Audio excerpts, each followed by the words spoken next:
It's time. Time to get inspired and empowered. To realize it's never too late to create your next amazing story. Get ready to break through, transform, and start living the life of your dreams. So, are you ready?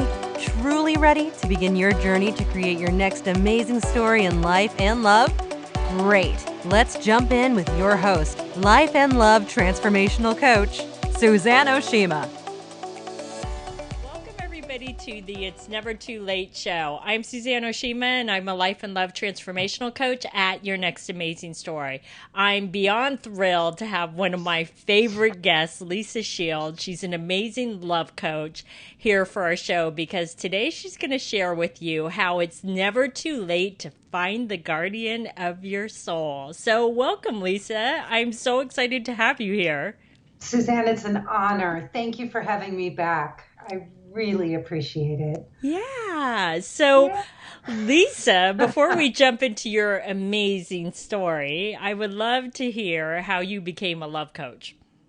Oh boy. Well, 3 months into dating my future husband or my current husband, not future because he's now my husband, but at the 3 month mark, he looked at me and he said, you may have been passionate about importing at one point in your life, which was what I was doing at that time. But he said, your true passion now is personal transformation. And he said, you really should consider being a life coach or a therapist. And there was no way I was going to do those 3,000 unpaid hours, go to school for 2 years and do those 3,000 unpaid hours that you have to get in Los Angeles. And not only that, I was at a point in my own personal journey where I really was beyond, not that you're ever never need therapy again, but I was really in that place of looking toward the future, right? And creating a life we love rather than going backward all the time. And so I enrolled in coaching. I sold my business to an ex-boyfriend and I enrolled in coaching training, and the rest is history. Awesome. Well, and not only that, I do want to go back, Suzanne, if I can, just for one thing, just to mention one other thing. The reason I chose to become a love coach, and I really, I think I can safely say that I'm one of the very first love coaches, was that something like 19 years ago now, I put myself online. That's how I met my husband.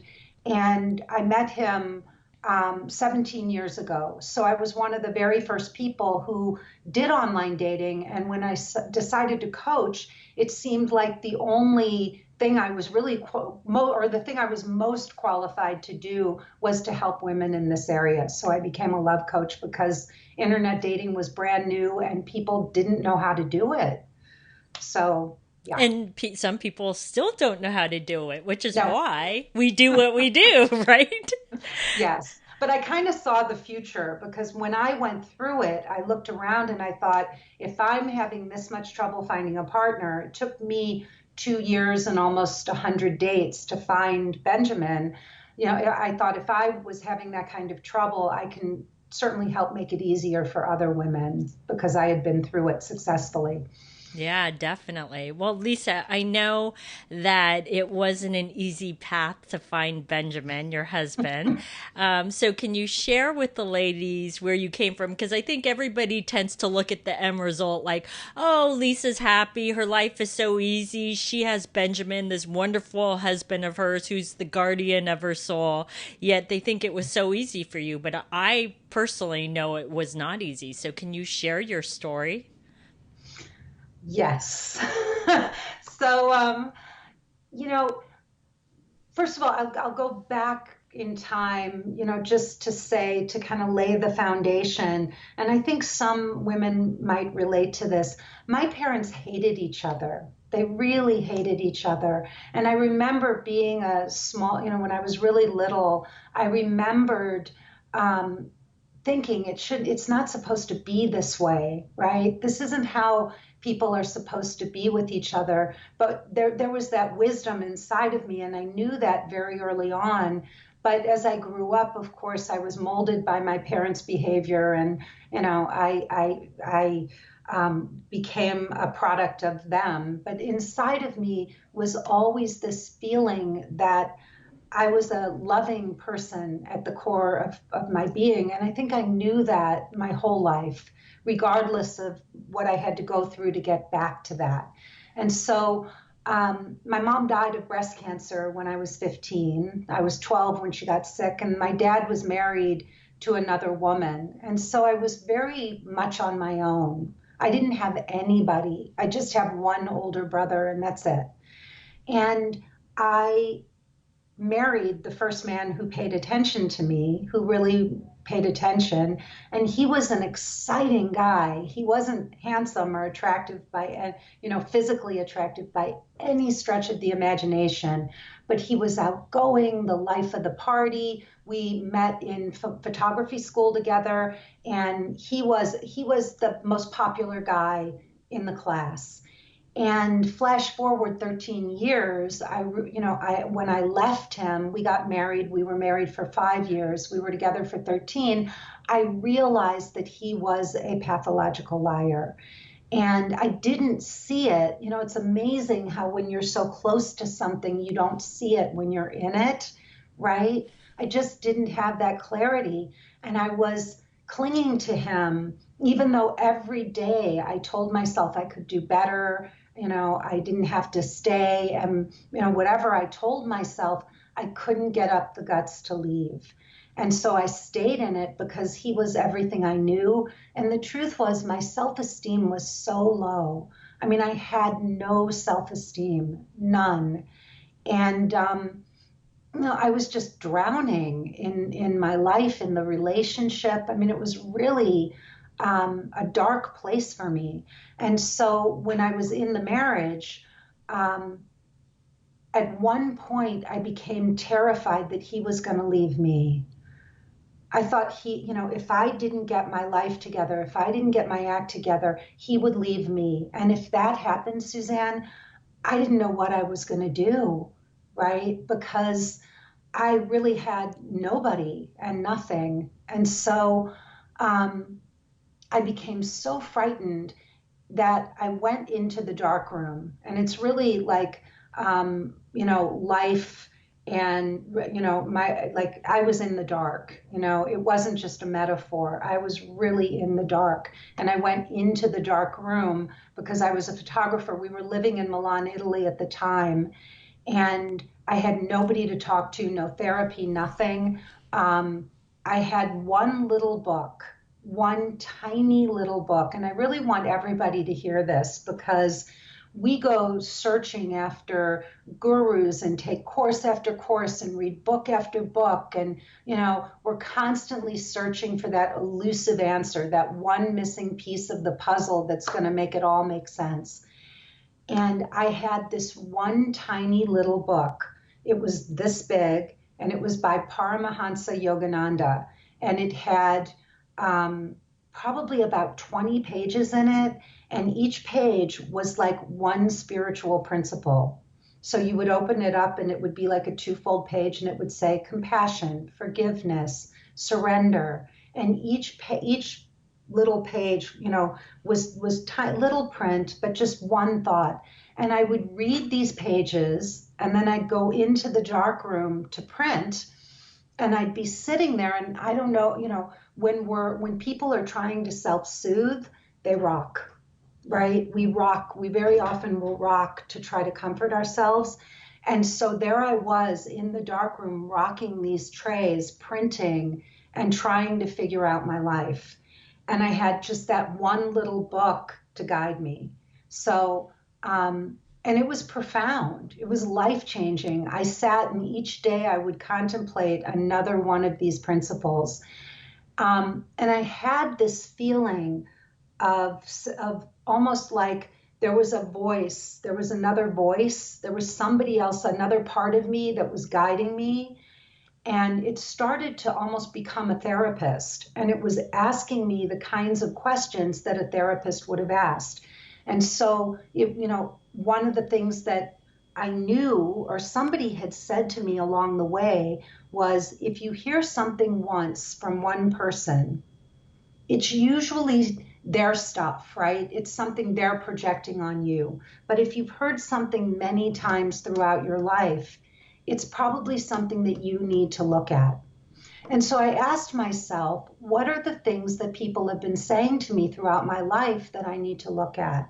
And I realized that the first thing that jumped forward was throughout my whole life, people always said to me, "Why are you so defensive?" And why were you so defensive? Like, defensive about what? You could say anything. If you gave me any feedback or any constructive criticism, or if you questioned anything, right? If you disagreed with me or questioned me, I would just a wall would shoot up, and I would just, that's not true. I don't know why you're saying that. You don't understand me. That's not how I feel. And I would literally explode. Wow. Right. And the reason I did this was because my father used to put me down and attack me.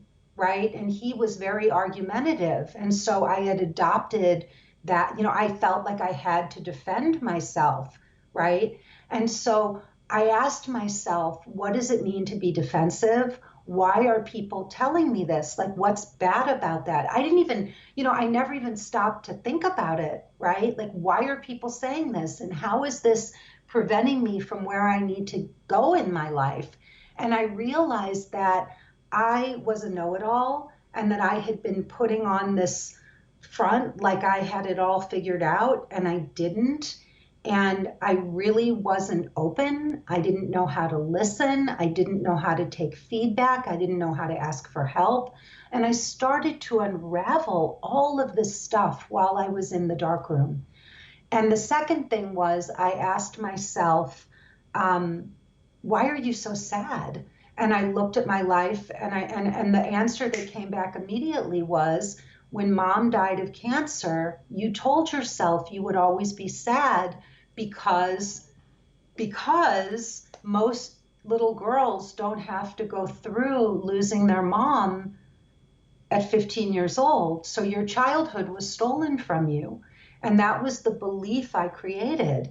And then I stepped back and I said, well, I'd made that up. And so I thought, well, why don't I make up something else, right? I made that up and I'm sad, so maybe I can make up a different belief. And so I said, well, maybe I'll tell myself I'm wiser because my mother died. And then I thought, that feels better, right? Yeah. And then the next thing I said to myself was, I said, well, wait a minute, I just made that up. And then I started to realize we make it all up.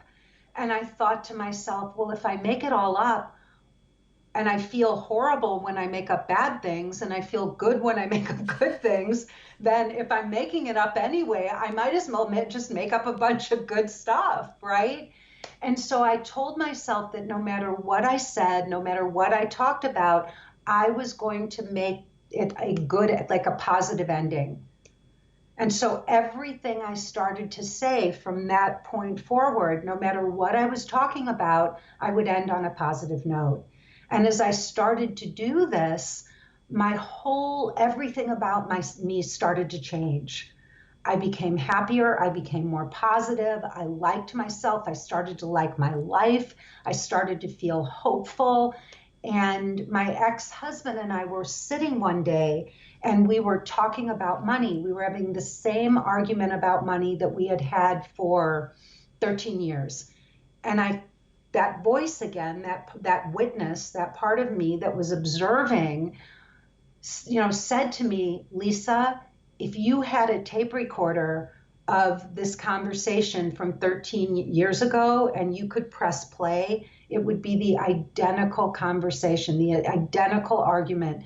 And my thought was, I've gone nowhere. In 13 years, I have gone nowhere. And I stopped in the middle of the conversation and I said, I can't do this anymore. Wow. That's significant. Yeah. I mean, it was huge. And that I was so afraid that he was going to leave me, and I wound up leaving him. And the day I left Suzanne, the rent hadn't been paid in 6 months, and the phone was turned off. And we were living in Milan, Italy at the time. So I packed my bags, I got on a plane, and I went back to the States. My brother was moving to Santa Fe, New Mexico, and so that's where I went, and I started my whole life over. So, Lisa, it's so interesting when you were sharing the story where I saw that you had a major shift in your life was when you decided and you were proactive about it, is really shifting your mindset and Yeah. really starting to turn things around from the negative to the positive.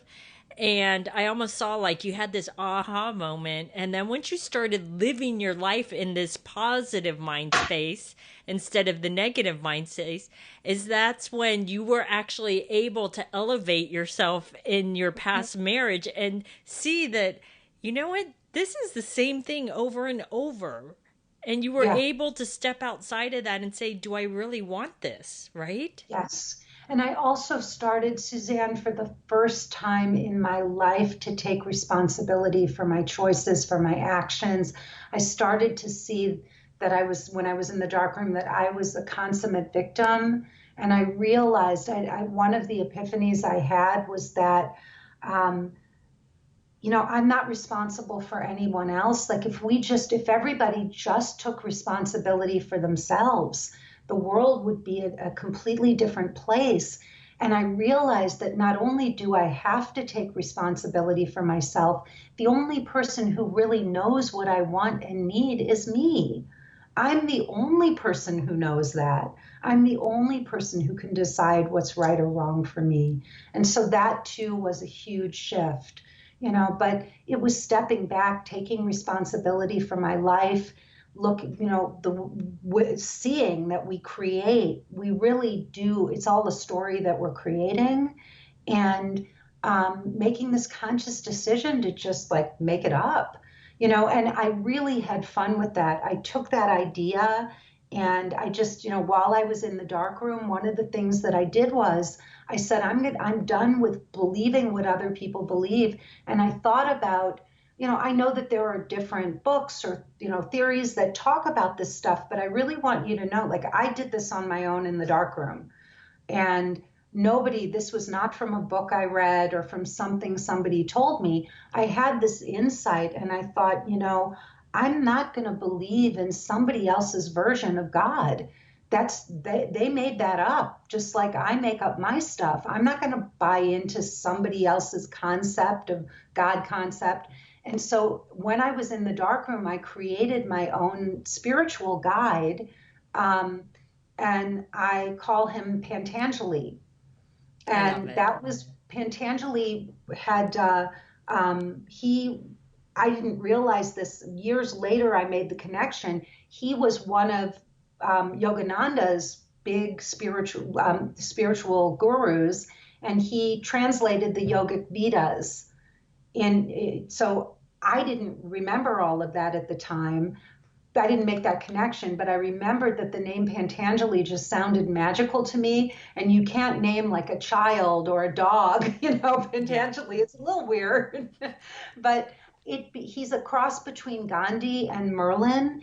And I have meditated just hundreds and hundreds of hours with Pantangeli, and he really is my spiritual guide that came out of that. So all of this came out of me just, I stopped running away from myself, and I really went inside myself and I found me. So, Lisa, there's so many things, nuggets here that I really want women to see. And I think that is so important is, I think a lot of people tend to, when they're down in the dumps like that they look outside for that external fix, or I need somebody to help me, when sometimes the solution to fix things is actually within you, but you have to look within and do the scary thing and spend time with yourself And I know that can be scary, but you were able to overcome this and not let that hold you back. But I also want to address one other thing that you brought up, because I think it's important for women to really understand this, what you mentioned. And I want to go a little bit deeper and talk about the victim mode, because I think that's really key. It's very easy to go into, my ex-husband, he took advantage of me, he did this, he did that. But at a certain point, it takes two to be in a relationship. And so can you share where Yeah. you actually started to take responsibility for your part in the relationship? Yes. So I think I took responsibility while I was there with him. I was able, what I did was I finally allowed myself to envision what my life would look like without him, because that had been the place I couldn't go in my imagination. And I said to myself, Lisa, if this ends, what will you do? What will be your next steps? Where will you go? How will you put your life back together? And as I started to do that, I started to see that I was actually going to be happier without him. And I saw that a lot of what had been weighing me down and what I had been blaming myself for, some of it was his stuff and some of it was my stuff. So first I started to separate all of that. And then I decided, because we were so codependent with each other, I decided that I could no longer fixate on fixing him, that had been the way I had avoided looking at myself. And so I made a conscious choice that I was done having conversations with him about what was wrong with his life and his world, because I got really honest and emotionally naked with myself. And I said, Lisa, your life isn't working. And my image was, Suzanne, that we were on a sinking ship and that we were both going down, we were drowning together, and that I could only save one of us. And it could only be me. He had to save himself. So that happened. And then something else. And, I don't know where the wisdom came from inside of me, to make these incredible choices in my life, because I have to say that, at this point of the journey, I was guiding myself and I was listening to my inner wisdom at this point. But I got out of the marriage and I said to myself, I'm leaving this so that I don't have to keep living this for the rest of my life. And I said, he's got to figure out what's wrong with him. He's got to figure out why he does what he does. But I have to figure out why I picked him and why I stayed with him for 13 years. Those were my choices. And so that was where I made that choice. Like, I was done trying to figure him out. I don't know why he does what he does. I don't. Do I think he'll ever change? Absolutely not. I think pathology is a brain dysfunction, and I think people who have pathologies don't change. It's a glitch, and sometimes the lesson is to know when to just cut your losses and walk away. Yeah, I totally agree. So, Lisa, what would you say to the woman that feels like she's either stuck in a relationship or in a marriage or just stuck, period, and she feels like, it's too late for me. It's too late for me to find love again, find the guardian of her soul? Well, that's a victim mentality. To me, that's a victim mentality. Mm-hmm. And my oldest client last year who found love was 75 years old. So I don't think it's ever too late. I mean, I know somebody who just told me that her grandmother found love in her late 80s, so as long as we're living and breathing and we're on this planet, it's never too late. I just think that's a cop-out. And do you have to look at your stuff? Do you have to be willing to look inside and be willing to own your part and, see some hard things, some ugly things, some painful things. Absolutely. But the further, the deeper you go, the higher you fly. And the more you can love the worst parts of yourself, the more capacity you have to love, you know. So I think this is why we're here. Yeah, I agree. I totally agree. And I know it's so true to face your own stuff. It's so scary, but I agree with you. Once you do, I like when I faced my own stuff, I felt like I became empowered. Mhm. And I know where I get triggered. I know what my downfalls are. And I was just like, now I know. Before I didn't Right, know. And then when the things would happen, it was like scary because then you felt out of control, right? right. But I guess when I was being defensive, and Hmm. out of control, and I had these really intense knee-jerk reactions, and it was really off-putting to other people. People can't get close to you when you're so defensive, right? I don't know if you've known people who are just super defensive, but you can't even get close to them. And I made a choice that I didn't know what to do. Like I didn't know how to stop it. Hmm. So all I could do, Suzanne, was I told myself, you can't react. Like the Yeah. one thing you can't do is defend yourself. And so I took that out of my toolkit. And then I said, okay, so you're going to have to figure out another way to respond, Yeah. you And know? so what And did so, you replace that with? well, at first, I just said nothing, right? If somebody would share something with me or say something and I started to feel defensive, I would just hold my tongue and I would say, thank you for that. And then when I was alone, I could cry, I could journal, I could, process, but I would work through it in private on my own. Okay. And I would ask myself, why did this person say this? What were they trying to tell you?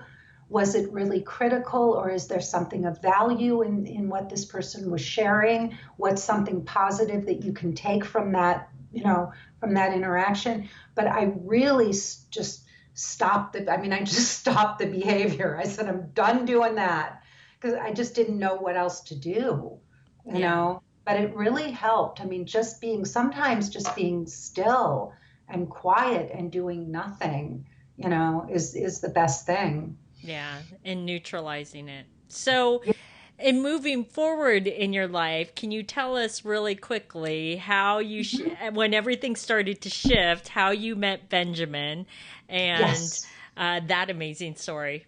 Yeah. So I did about 6 years of really intense work on myself. Anything and everything that seemed, useful. If it really had felt like there's something there, I trusted my gut, which is something I'm really good at. If I get a hit, I always know I can stop or leave. I don't have to stay. So I went and I did all of these things. I got a master's in spiritual psychology. I worked with the author of the Four Agreements for years. We were in a spiritual community together. Um, did traditional therapy, landmark forum. I mean, anything that seemed worthwhile. And then I was just coming up on my 40th birthday, and I said, oh my God, wait a minute, I'm still single. Like, what just happened here? I did all this amazing work. I'm slimmer than I've ever been in my life, love my job, love my life. I had more friends than I'd ever had. Where was the guy? And so that was a shocker because in Los Angeles, California, more gorgeous women than any other place on the planet. And it's only gotten worse in these last 20 years. I mean, it's scary. And so I thought, Lisa, if you don't do something and do something fast, you are going to be alone for the rest of your life. And I really did have this vision of myself at 80 years old with chin hairs and a house full of cats. And that was not going to happen to me. Like, I have my ego, I don't know about the rest of you, but my ego was way too big for that. Like, if I had a breath in my body. I was going to be out there dating and figuring this out because I was not going to let that happen. And so the internet was just really picking up steam, internet dating. And I had known I wanted to date Jewish men. So I went on JDate, which at that time was a very good site. And I proceeded to just go out on dates. And I told myself quitting wasn't an option and that I was going to keep going until I found him. 96 first dates later, I got a message from a man and he said, "Hi, I'm Benjamin Shield." And he said, "Your profile has depth and charm. Would you like to chance a meeting?" He said, "Dinner, drinks, coffee. If you don't feel inclined, don't feel that it's necessary to write back." And I wrote him back and I said, "Okay, Benjamin Shield, you made the first cut." You're so funny. And I said, "I'm leaving for Vietnam for 3 weeks. I have 2 days. If you want to meet, let's do it." And so we had a 5-minute phone call. And he asked me where I wanted to go. And I said, "Anywhere, like he said, I'll come to your side of town." And he said, I said, "Anywhere." And he said, "Well, the only place I know is a little Mexican place, in your neighborhood. I was just there a couple weeks ago." And I said, "Anything but Mexican." You're so funny. And he told me later, he was like, "What was up with that? You tell me anything and then you say, but Mexican." But I really was on a very strict diet. Normally I can eat almost anything anywhere, but Mexican food was the one thing that was limiting. I was trying to be cool and breezy and up for anything but Mexican. So we met at a little place near my house called Simply Thai. Benjamin is just historically the most on-time human being on the planet. In fact, he has a physical reaction if he's late to something. Well, he got lost and he was 20 minutes late to our first date. He called me. Cell phones weren't even a thing. They were just also kind of getting going. And so he called the restaurant and he said, "Is there a woman there who's been sitting there alone for half an hour?" And I went to the phone, and I had been reading The Power of Now at that time. And one of the things Eckhart Tolle says is if somebody's late, you don't say, "Where are you? What's going on?" You just say, "Don't worry, I'm sitting here enjoying myself. I'm in Joy." So my middle name is Joy, by the way. And my mother-in-law's name was Joy. Funny how that's crazy. That's a connection. So I said, "Don't worry, I'm just sitting here enjoying myself." And Benjamin said, I was so sweet. And I just said, "Take your time. I'm not going anywhere." And in that moment, he said, "Who is this woman?" Aww. So, it was my generosity and my kindness. And then he came and he walked in and he came over and he took both of my hands in his and he looked right into my eyes and he said, "It is so nice to meet you." And he looked right into my soul. He held my gaze and I thought, this is the kindest human being I have ever met. Aww. And yeah. And the rest is history. 17 years later, yeah. I went away for 3 weeks. He marked on his calendar the day I would be back. I found out a year later that he took his profile down the night we met. And yeah, I didn't even know, he didn't tell me. He never said a word. And it was, it's been, he is the guardian of my soul. And yeah, I love him.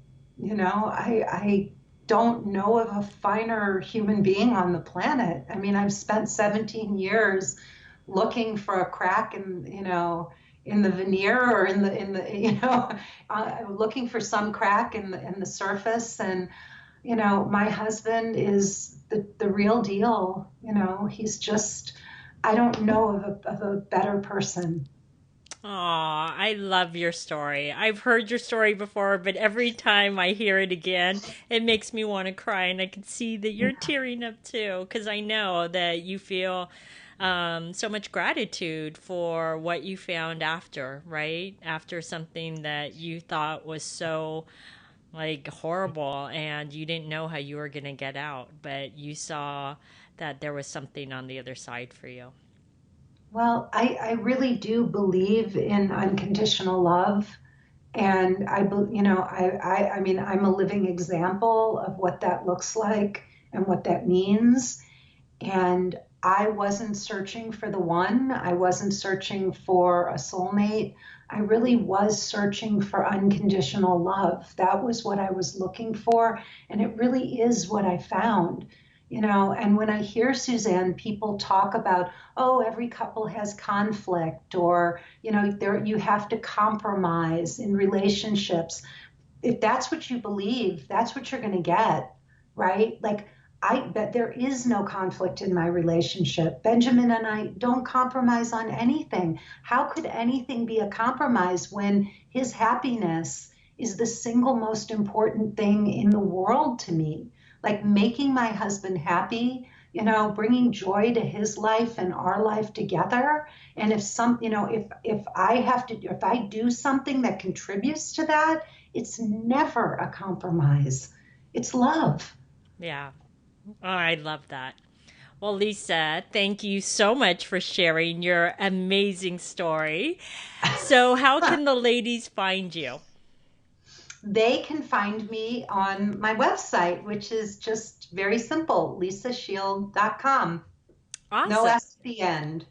Great. So everybody, if you would like to go find Lisa, you can go to lisashield.com. So thanks everybody for joining us on the It's Never Too Late show. Our show is available both in video format and podcast format. If you like to view the videos, you can go to yournextamazingstory.com. And if you'd like to get the podcast, you can download it from iTunes. And if you would like to get our free ebook, How to Create Your Next Amazing Love Story in 3 Simple Steps, you can click right here on the video, or you can go to yournextamazingstory.com. Love today's episode of the It's Never Too Late show? Then head on over to yournextamazingstory.com to continue the conversation, get access to show notes, and get more amazing content.